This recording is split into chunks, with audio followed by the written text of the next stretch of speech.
Chaque société, aussi loin que porte le regard, s'est défendue contre tout ce qui n'est pas son idéologie régnante. Écoutez, quand je pense par exemple à Voltaire, moi que j'ai adoré puisque je suis de formation 18e, j'ai enseigné à l'université à Fribourg, les Lumières, c'était mon... Quand vous pensez à des affaires comme les affaires du Chevalier de la Barre ou les affaires Calas, où pour mettre des gens, pour discréditer des personnes, on inventait des actes de sacrilège, ou on les avait entendus jurer contre le Christ, ou n'importe quoi, et n'importe qui pouvait, au fond, discréditer, faire de la délation envers n'importe qui. C'est-à-dire, c'était la situation inverse. Hein. Il suffisait que quelqu'un vienne dire « Mon Dieu, celui-là a dit c'est calfeutré chez lui le vendredi saint, et qu'est-ce qu'il a fait chez lui probablement une messe noire ou n'importe quoi, et il était pendu ou dans un tel discrédit que sa vie était ruinée. Je dis, mais c'est une considération qui est très passionnante quand on la retourne à l'envers. Et c'est-à-dire qu'une société, un ancien régime moribond, essaie de maintenir de toutes les possibilités qui sont les siennes, un système de pensée très rigoureux, très moralisant, où vraiment il ne s'agit pas de déroger à la loi. Et finalement, toute société est une sorte de parodie de la même chose. Nous sommes, dans la société dans laquelle nous sommes dans une croyance éperdue de ce que nous appelons la science, sans voir que dans ce siècle, malheureusement, science et crime ont été associés. Je ne vous parle pas d'autre chose que de Hiroshima ou de voir que tout ce qui est de l'ordre de la rationalité la plus ardue est absolument formidable, il n'y a aucun danger. Tout ce qui est de l'ordre de la chimie ou de la pharmacie est tout à fait, je peux m'empiffrer autant d'amphétamines que je veux, et personne n'y verra l'ombre d'un reproche à me faire.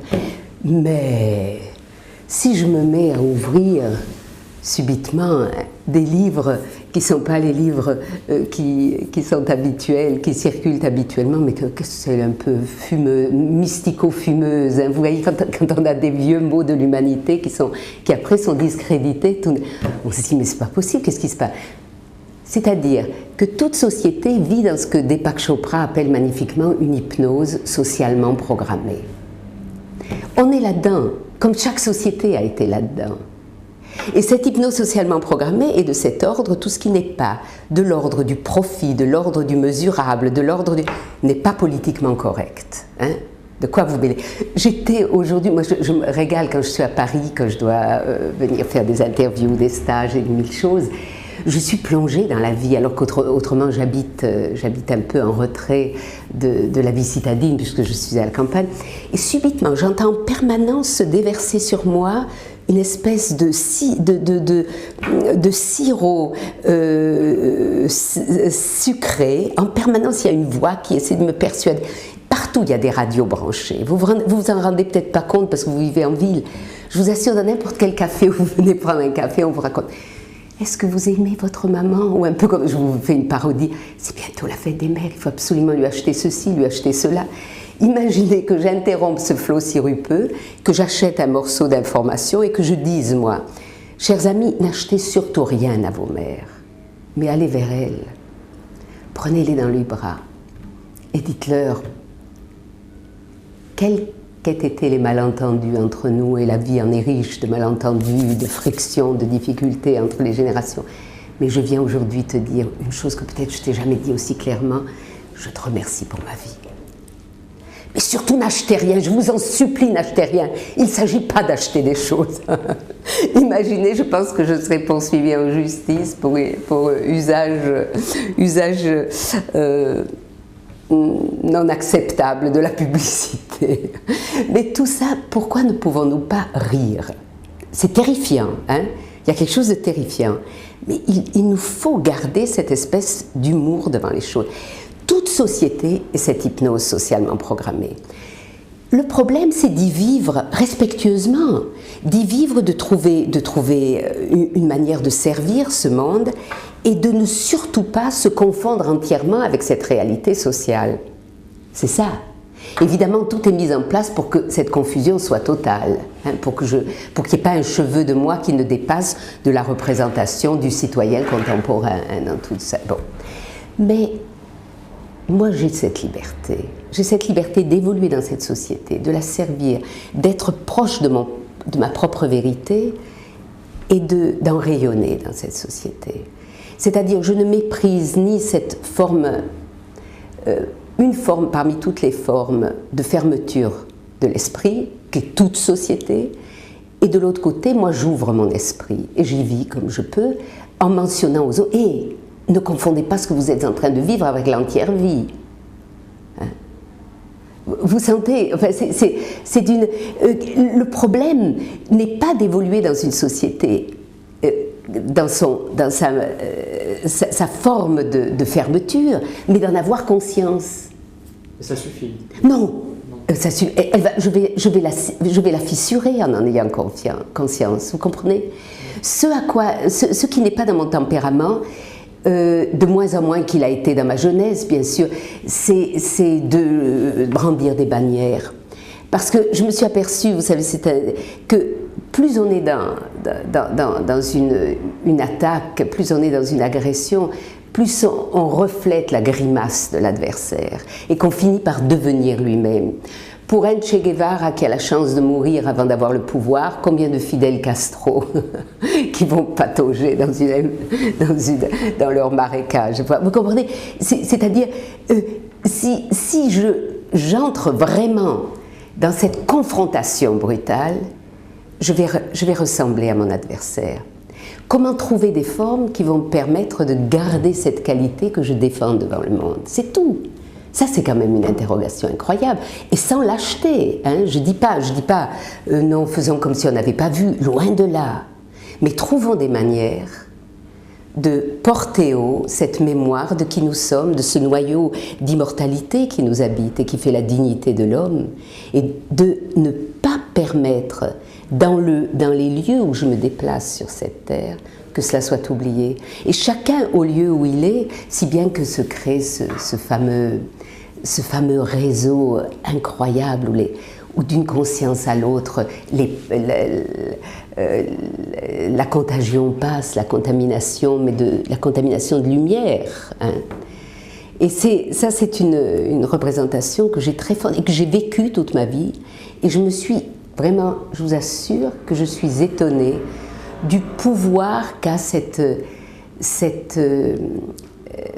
révolution douce, hein, que je sais pas comment l'appeler, une espèce de non-renoncement, de non-renonciation aux grandes intuitions qu'on a eues sur cette terre. Au contraire, on les laisse grandir en soi toute une vie.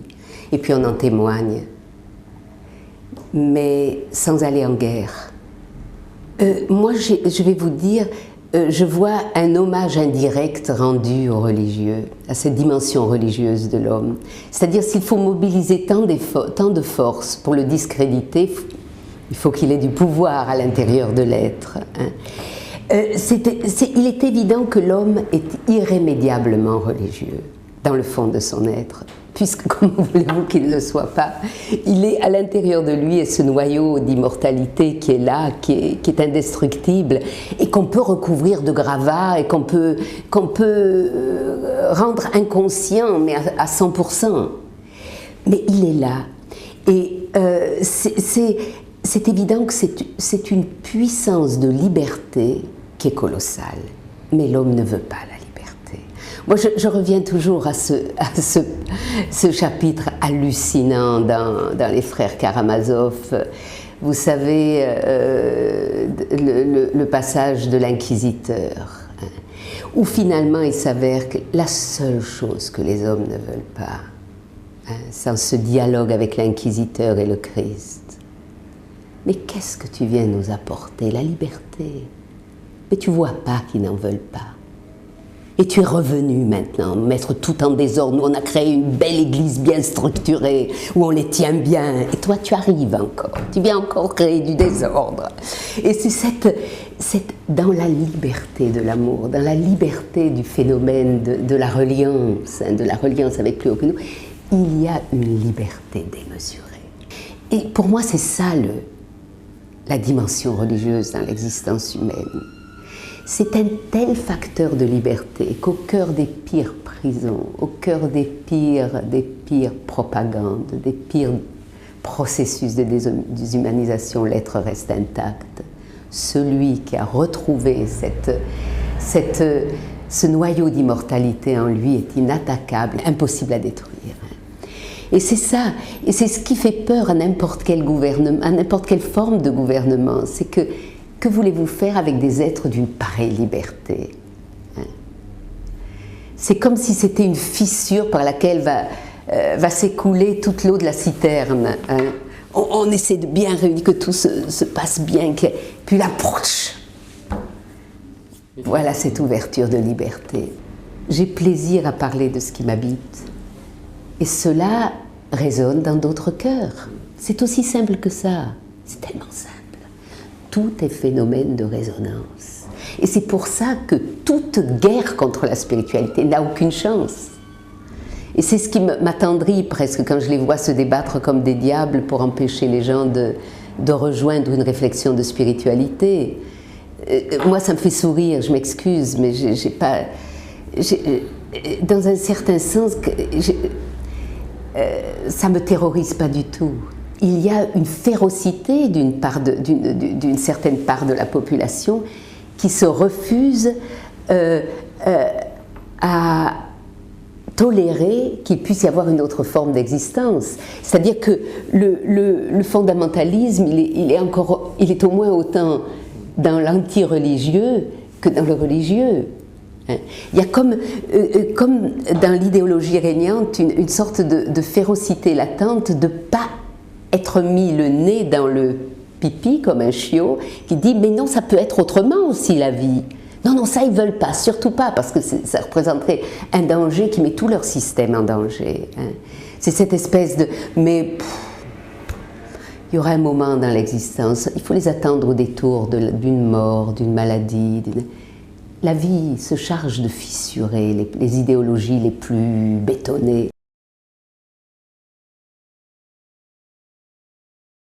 Le travail que vous faites, je trouve ça formidable, parce que c'est tellement important de ne pas faire comme si on ne voyait pas qu'il y a une chasse aux sorcières qui se fait, qui est d'une maladresse risible. Moi, je la trouve tellement dérisoire que je me dis mais c'est pas possible, tout le monde n'éclate pas de rire quand ces des commandos de gendarmes arrivent dans un lieu où des gens s'interrogent sur la vie ou se permettent de parler de questions de profondeur. C'est tellement burlesque. Il y a certainement des histoires dont vous avez parlé qui sont de l'ordre du criminel, mais celles-là sont l'affaire de la justice, c'est bien évident. Mais c'est 1% et 99%, vous avez des personnes qui s'assemblent pour toucher ensemble, pour faire écho en eux de cette profondeur. Et ça, je trouve c'est tellement important. Vous savez, il y a un pasteur au moment du fascisme qui a dit une phrase qui est restée célèbre. Il a dit, oui, quand les nazis sont venus arrêter les juifs, on se dit, bon, ma foi, bon, un peu détourner les yeux. Puis les communistes, ils exagèrent, ils sont un peu extrêmes dans leurs convictions, puis on ne va pas tellement leur faire du mal, on va les mettre pour un moment quelque part. Et puis maintenant, puis ça a été les catholiques, puis ça a été les protestants, tous ceux qui levaient la voix, ils n'étaient pas nombreux, mais il y en avait. Et maintenant, qui va être là pour dire halte? D'où l'importance, si j'évoque quelque chose comme ça, de commencer évidemment le plus tôt possible, de dire mais attention, il y a des démences, enfin, c'est tellement grotesque. De tirer avec des obus contre des moineaux qui picoraient joyeusement, c'était monstrueux. Bon, mais ça a l'air d'être, moi je pense que c'est une sorte de flambée de fièvre. Mais moi, je ne la vois pas dans le reste de l'Europe. Ou alors, est-ce que moi, je suis je vis en Autriche. Je fais beaucoup de stages et de conférences en Allemagne. J'ai jamais entendu raconter des histoires semblables. Moi, je pense que les Français se sont fait les chantres du rationalisme, etc. Et peut-être que ça leur est monté à la tête de façon maladive. Vous savez, il y a toujours une poussée maladive de n'importe quelle qualité. Moi, la raison, c'est formidable. Hein. Ne me faites pas rejeter la raison, moi qui ai tant adoré les philosophes des Lumières. Mais il me semble qu'elle a une telle folie, ou alors une manière de détourner l'attention des véritables problèmes. Vous savez bien, c'est toujours un phénomène qui est connu et qui est pratiqué très souvent. Je peux que dire merci qu'il y ait des personnes qui s'engagent dans cette vigilance et qui soutiennent les personnes qui sont subitement dans une situation d'être poursuivies pour leur rien, et que ceux-là gardent au fond d'eux-mêmes cette conviction qu'ils sont portés par tous les autres, qu'ils ne sont pas seuls. C'est quelque chose d'incroyablement capital. Alors vraiment, moi je salue beaucoup cette activité.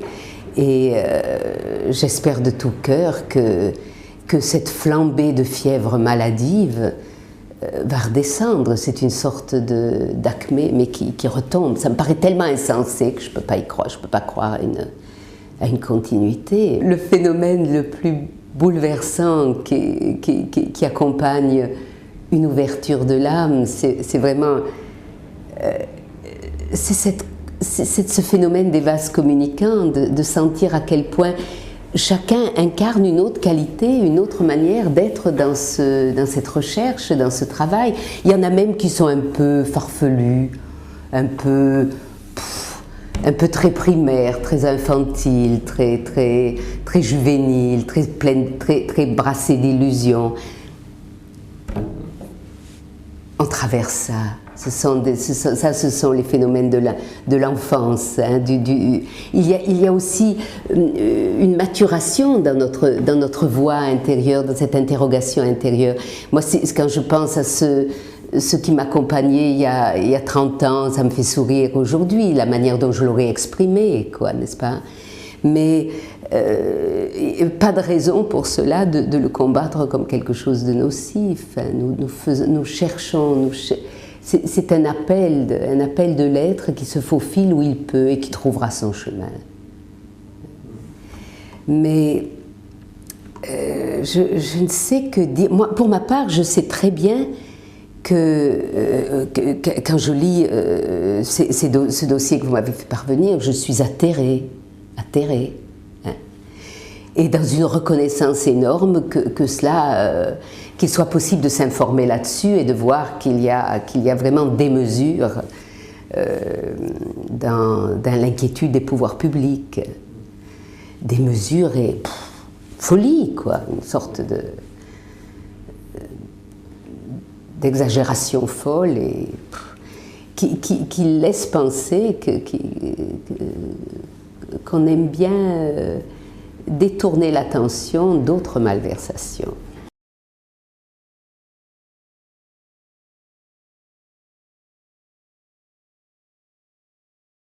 J'ai été vraiment mise en garde. Moi, j'ai très souvent, par exemple, le phénomène le passage de la ménopause, qui est un passage extraordinaire, la transformation de cette fécondité du corps à la fécondité de l'esprit. Hein. Il y a quelque chose qui se passe qui est prodigieux dans le murgissement de l'homme, dans tout le phénomène de vieillissement, par exemple. On n'a pas besoin de toute cette machinerie de choses et de produits à avaler, si on est conscient que quelque chose d'immense et de beau se passe en vous. Et moi j'ai traversé ça, mais j'ai jamais pris l'ombre mais ça ne veut pas dire que je veux influencer toutes les femmes en leur disant ne prenez pas de produits quelque part. Il y a sûrement des manières douces d'accompagner, c'est très possible. Mais moi je suis beaucoup trop curieuse et passionnée de ce qui se passe en moi. Je viens de lire un extraordinaire livre sur le poète Joé Bousquet, il y a une biographie qui vient de paraître d'Édith de la Héronnière, qui est magnifique, Une vie à corps perdu. Et lui dit à la fin de sa vie, je veux mourir les yeux ouverts, quoi. Surtout ne pas entrer dans la mort les yeux bandés. Hein. Il met toute cette énergie dans... Et il y a en moi ce même feu de me dire, ce qu'il y a à vivre, je veux le traverser. Hein. C'est pas une manière d'être cru, d'être dur envers soi-même, pas du tout. Je vous assure, c'est tellement passionnant à traverser. Tout ce qui se met en place dans un corps humain, dans une âme humaine, dans une destinée, puisque ma vie est le microcosme de toute vie humaine, c'est incroyable. Moi, je suis passionnée d'observer ce qui se passe en moi dans le phénomène de maturation, de vieillissement. Donc l'idée de prendre des hormones, des choses de ce genre, c'était... Et très souvent, je l'ai dit en conférence, il m'est vraiment plusieurs fois arrivé de me faire interpeller par des médecins, une fois par un journaliste qui m'a dit c'est très dangereux ce que je dis. Bon, ben, je continue, vous voyez bien ce que je fais. Mais je n'essaie de persuader personne. Je dis simplement, il y a cela, hein, et puis il y a une autre possibilité. Je relisais récemment l'Heptaméron de Boccace, le Décaméron de Boccace, et après aussi l'Heptaméron de Marguerite de Navarre, pour d'autres raisons. Et je trouve ça tellement extraordinaire, surtout dans le Décaméron. Vous avez des personnages qui vont quitter Florence, qui est envahie par la peste, et qui vont se retirer à l'abri pour aller parler de petits... Et ils vont se raconter pendant des jours et des histoires grivoises. Parce que c'est difficile à faire au milieu d'une société encore surveillée. De nos jours, ce qu'on appelle des stages ou des petits groupes de spiritualité, il faut un peu la même chose. Ils sortent de la ville, mais pas pour aller se raconter des histoires grivoises, parce que ça c'est autorisé dans la cité, mais pour parler de Dieu. Alors moi je trouve que c'est un retournement tellement drôle. Je voudrais presque écrire un Décaméron d'aujourd'hui, d'un groupe d'êtres qui quittent la surveillance policière de la cité pour aller s'enfermer quelque part dans la campagne, dans un lieu bien retiré, et se parler de leurs expériences, de leur toucher de l'être, de leurs expériences de profondeur. Ce serait beau, hein? Ça me vient. Voyez, vous me donnez l'idée d'un livre extraordinaire. Je suis au cœur du paradoxe, c'est-à-dire que je suis profondément désespérée de voir de quelle manière mécaniste est vécue la vie, hein, et combien nos enfants dans les écoles sont massacrés par de l'idéologie, hein, que des revendications, que des droits qu'on leur serine et donc ils n'auront jamais satisfaction, et aucune notion de devoir, aucune notion de se mettre au service de cette vie, de voir ce que tu as reçu sur cette terre, hein, c'est tellement... Il n'y a aucune éducation de l'être. Éducation dans le sens étymologique est ducere et conduire dehors, agrandir la vision du monde. Il n'y a aucun agrandissement de l'être qui est proposé à l'intérieur de l'école. Vous comprenez, nous apprenions encore l'anglais avec les sonnets de Shakespeare, hein. Quelqu'un qui a lu Shakespeare connaît l'intensité des choses. Mais quelqu'un qui apprend l'anglais, comme je le vois dans les manuels d'aujourd'hui, vous allez acheter au supermarché avec Mrs. Brown et Mr. Brown, et comment s'appellent les produits dans les... Non, écoutez-moi. Vous comprenez que c'est amputer les êtres de leur... C'est rogner les ailes des enfants que de faire des éducations qui ne mettent pas en contact avec la plus haute qualité de l'humanité. Il n'y a que le meilleur qui soit assez bon pour les enfants. Il n'y a que la grande littérature, l'art le plus consommé, le plus délicat qui soit à la mesure de nos enfants. Enseigner ce que l'humanité a produit, a sécrété de plus haut, de plus grand. Ça, c'est la nourriture pour nos enfants. Et que fait-on? Vous voyez, c'est ça. Et ça, moi, je suis désemparée. Vraiment, souvent, je suis totalement désespérée. Mais en même temps, je suis dans un espoir fou au cœur du désespoir. Vous voyez? C'est comme ça. Rien n'est perdu. Hein? Il est probable que ce qui est probable va avoir lieu, mais il n'est pas improbable que ce qui n'était pas probable ait lieu. C'est ça l'intelligence du vivant, la folie des choses.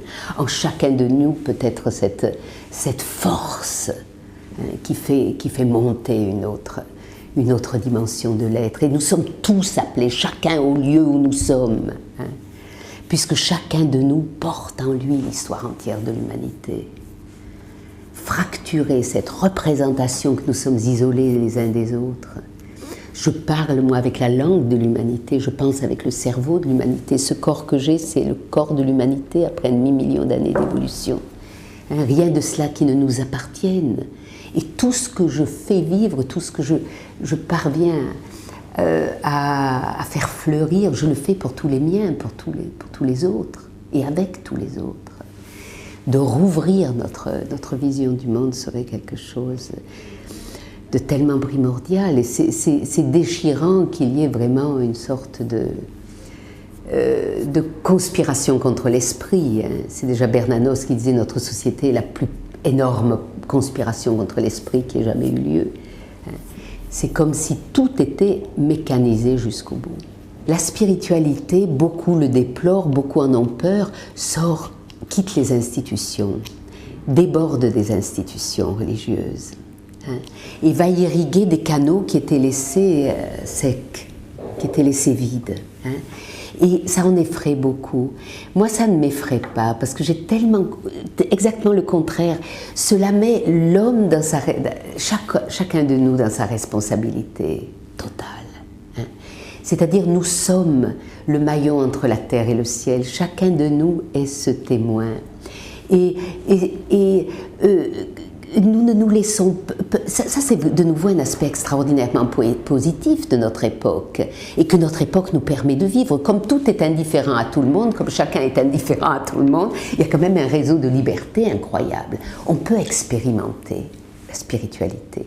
Et expérimenter la spiritualité, c'est la vivre par exemple dans son corps. Moi j'ai eu une démarche très passionnante, j'ai eu la chance de travailler beaucoup avec la respiration et le corps dans ma vie, et de m'apercevoir que cela dans quoi j'habite était un instrument tellement incroyable, tellement prodigieux, que l'imaginaire ne donne pas. Je suis dans un miracle dans ce corps, dans cet être, dans cette respiration. Et cela, bien entendu, anime la conscience que j'ai qu'une existence est sacrée, que toute existence est sacrée. Eh bien, cela, j'aurais tendance à dire, ne crois que ce que tu expérimentes. Expérimente en toi, en prenant le temps de rentrer en relation avec ton être, en créant des espaces de silence, où il ne se passe rien, où je ne vais pas ni aller écouter quelqu'un d'autre, ni aller voir, mais être dans ce silence de l'être, m'asseoir dans mon jardin, sentir la terre sous mes pieds, entendre un oiseau qui chante, le vent qui me caresse, sentir l'épaisseur de l'être. Vous savez que ce à quoi on assiste, c'est la disparition de la réalité. Je crois, comme en disait Baudrillard, c'est la disparition de la réalité qui est le phénomène de notre monde contemporain. Nous entrons dans un monde de virtualité totale où rien ne nourrit puisque tout est de l'ordre de l'artifice. Alors simplement, cette expérience de chacun, qui est à la mesure de chacun, de refaire l'expérience en soi. Et puis une fois qu'on a senti ça, qu'on a marché dans la nuit, par exemple, toute une nuit, traversé la nuit, promenez-vous dans une forêt la nuit, pour retoucher cela qui respire autour de nous. Et toutes ces manières de retoucher en soi et par cette extraordinaire antenne du corps, ce caractère subtil, sacré de l'existence. Et c'est une manière de remettre le sel dans la mer. Ça se répand dans tous les êtres, cette sensation. Vous expérimentez que cette vie n'est pas de l'ordre, il ne s'agit pas d'être un bon citoyen bien carré, bien que j'ai tous les devoirs de citoyen et que je les respecte et que je les honore, mais je ne suis pas que ça. Ne tentez pas de clore mon identité à cette réalité-là. Et donc, il y a une possibilité dans le monde contemporain, immense de liberté, d'expérimentation de la vie, du sacré, de la rencontre avec d'autres, où on partage ce vécu, ces extraordinaires rendez-vous avec l'être dans une vie, dans la vie quotidienne. On pourrait maintenant se raconter ce qui s'est passé cette semaine qui nous a touchés les uns les autres. C'est merveilleux, c'est ça, pour moi c'est ça la religio, la reliance à la profondeur, à ce qui est au-delà. Il existe un autre monde, mais il est dans celui-là, disait Éluard. Et cette vérification, vous pouvez la faire à tout instant. Et c'est cette invitation-là qui est probablement inquiétante pour les institutions. C'est que cette expérience de l'être, chacun est en mesure de la faire pour lui-même aussi. Et puis après, de rejoindre cette expérience. Mais personne ne pas confier nos expériences de l'être à une institution. Je ne délègue mes pouvoirs à personne, ni dans l'ordre du politique, ni dans l'ordre du religieux. J'expérimente et puis je rejoins les frères humains dans d'autres réseaux, dans d'autres... Formidables. Mais cette expérience, j'ai à la faire moi-même. Elle ne me met plus à la merci d'un maître à penser extérieur à moi. Il me reflète quelque chose s'il est de qualité. Mais cette expérience, je l'ai à faire moi-même. Donc elle met à l'abri de tous les abus de pouvoir, quels qu'ils